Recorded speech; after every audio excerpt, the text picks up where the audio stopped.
ഇങ്ങനെ ഒരു ഓണക്കാലം കൂടി എത്തിയല്ലേ. 2018 ശേഷം എത്ര പെട്ടെന്നല്ലേ കാലം പോകുന്നത്.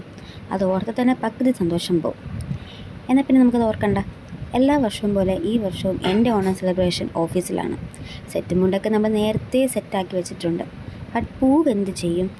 എല്ലാ പ്രാവശ്യവും പോലെ എൻ്റെ ഫസ്റ്റ് പ്രയോറിറ്റി മുല്ലപ്പൂ തന്നെയാണ്. പക്ഷെ എന്തുകൊണ്ടോ മുല്ലപ്പൂവും എൻ്റെ ബഡ്ജറ്റിൻ്റെ പ്രൈസും അങ്ങ് ഒത്തുപോകുന്നില്ല. എങ്കിൽ പിന്നെ നമുക്ക് വെറൈറ്റി പിടിക്കാം. അരളിയും തുളസിയും അതെങ്ങനെയുണ്ട്?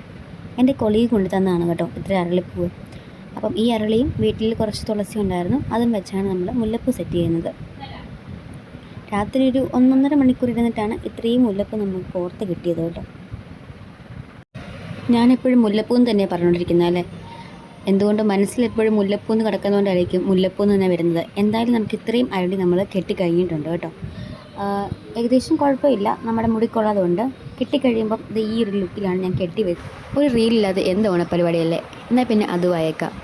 ഞങ്ങൾ 5 പേരും ഒരേ സ്ഥലത്ത് ജോലി ചെയ്യുന്നവരാണ് കേട്ടോ. അപ്പോൾ വൈകുന്നേരത്തേക്ക് ഞങ്ങൾ ഒരു റീലും കൂടെ സെറ്റാക്കിയിട്ടുണ്ട്. ഇതെൻ്റെ ഇൻസ്റ്റാ ഐഡിയിൽ ഞങ്ങൾ പോസ്റ്റ് ചെയ്തിട്ടുണ്ട്.